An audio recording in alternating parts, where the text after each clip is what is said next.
political parties work for collective good rather than selective good.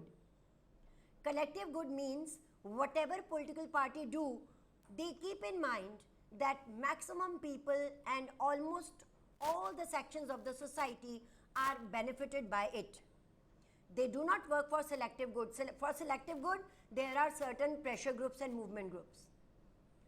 Hello students, we are discussing about the political parties, and we have seen that people show a strong dissatisfaction for the political parties, and whatever is wrong in the country, we simply blame the political parties for all the ills, for all the wrong things, because again they are the most visible institutions of a democracy.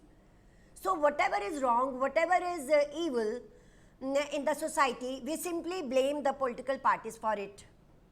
And although we say that political parties work for collective good, in fact, there is a common tendency among us that we have this thinking that whatever political parties do, whatever the leaders and the members of the political party do, they do it to get votes. There is a greed for votes. So that is why whenever there is something wrong, even political parties are very much aware about it, because they are aware about their image, that if there is a good image among the people, there will be chances to win elections, and if not, then there are little chances to win the elections. So all this we are discussing in this chapter, a very practical chapter for us. And now we will discuss the challenges, actually the dissatisfaction shown by the people towards the political parties, the era of coalition when no political party is getting the required number of votes or required number of seats. It has made us to focus on the 4 problem areas which tell us that political parties face some challenges, and that is why people are dissatisfied with the working of the political parties. And it is very unfortunate that very educated people and those people who are full of moral values, they often remain away from politics. So 4 problem areas we will discuss about the challenges of the political parties, and remember, these challenges by the political parties are faced by the political parties all over the world, not only in India but all over the world. And the first challenge is lack of internal democracy. Yes, it has been observed that in most of the political parties, there is no membership register, there are no internal discussions or internal elections for the higher post, there are no regular meetings, even they do not meet regularly. Certain members of the political party who are very active members, but because there are no regular elections, because there are no regular meetings, leaders assume a lot of powers.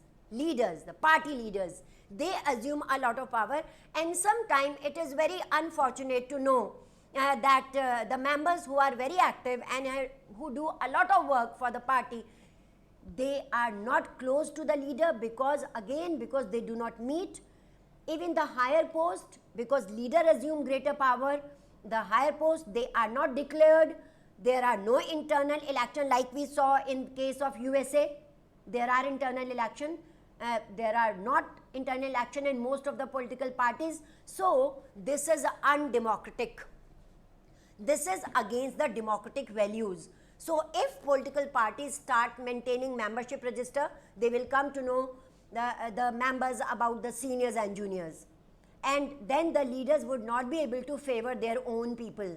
And it has been seen that the leaders, they favor their own people just because there is no internal democracy, no internal election, no internal meetings. Organizational meetings are not conducted time to time. So this is lack of internal democracy, and until the political parties, they come out of this challenge, that will be not beneficial for the sake of the country. So this challenge has to be overcome. The second challenge is the challenge of dynastic succession, actually related to the first one. The second challenge is also related to the first one, lack of internal democracy. Dynastic succession. In most of the parties we have seen all over the world, politicians are worried about it. We have seen that there is party lineage, the family lineage in the party, that when there is a leader, the family members, even the blood relation, even the other relatives in the family, they are getting opportunities, they are getting benefit in the political parties by assuming positions in the party. Rest of the members, they do not. And loyalty to the party, that is less important than being the the family member of the leader. Similarly, in the first one also, suppose a member is very loyal to the party but not loyal to other, like so-called people who are loyal supporters. Yes, say yes, no, say no. So they don't do this. So they remain away from any higher post in the party. Same with the dynastic succession. Only a particular family, particular dynasty, they have all the chains, they have all the power in the party. They assume lot of power, a good position in the party, and the other members, although they are very serious members in the party and they work very well, they do not get any higher position. So politicians all over the world are worried about this challenge. Till this challenge is overcome, parties will suffer with all this. This has to be taken care of. The third one is another very important challenge that political parties must face and must overcome, that is money and muscle power. This has led to the criminalization of politics. Sometimes the party leaders, they even raise ticket to the criminals because they can adopt shortcut methods to win election. There is a long-term method where the members, they do lot of public welfare works. They are among the public, they are forming public opinion, taking care of it. Long term, for the 5 years, they work hard and then they get elected. But because of the money and muscle power, some criminals, they take advantage, and because they can adopt shortcut methods. Shortcut methods means when elections are very close, going to their constituencies again and again, very frequently, distributing some essentials to the people, distributing them their immediate requirements, and then winning their votes, and then getting their votes or muster their support. So this is wrong. So political parties, the leaders, what they do, they even raise the ticket, they even give ticket for contesting election, even to the criminals, because they can threaten the people and they can get vote, they can muster support. So this has led to the criminalization of politics, and this is also dangerous. So the political parties, they have to overcome this challenge. So this was the third challenge faced by the political parties. And the final and the fourth challenge is no meaningful choice. No meaningful choice is provided by any political party if you keep the agendas, if you keep the manifesto of the political parties before you.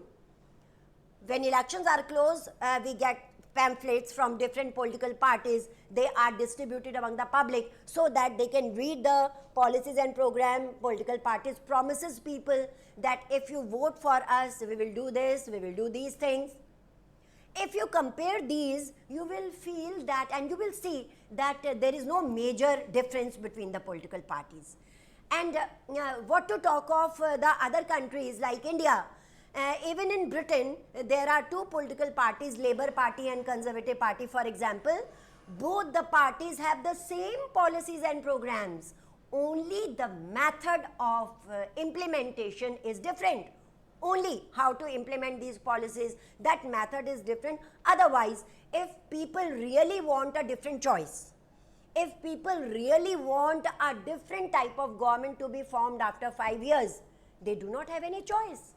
So political parties have to be different from each other so as to provide a different platform to the people, so that if people are awakened and they really want a good choice, a different choice, they should have it.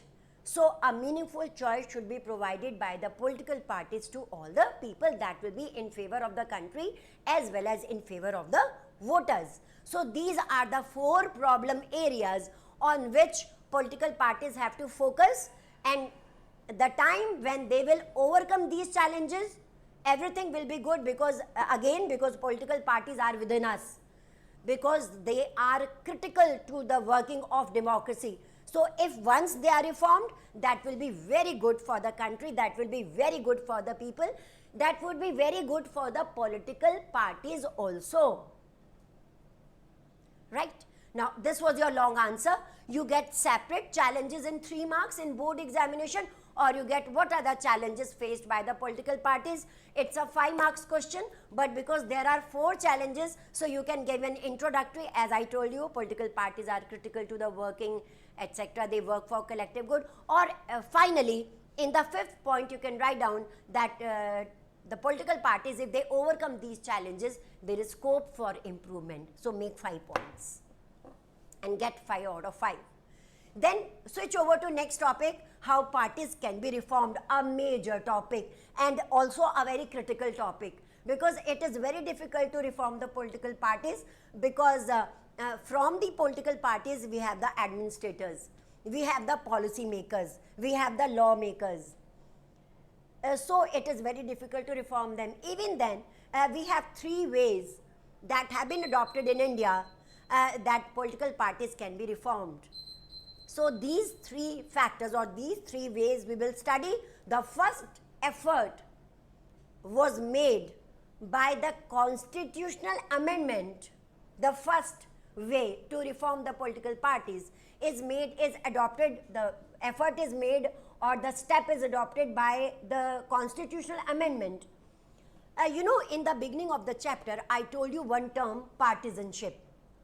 A person who is strongly committed to the party allegiance. Correct? Now, you know, the parties were facing defection.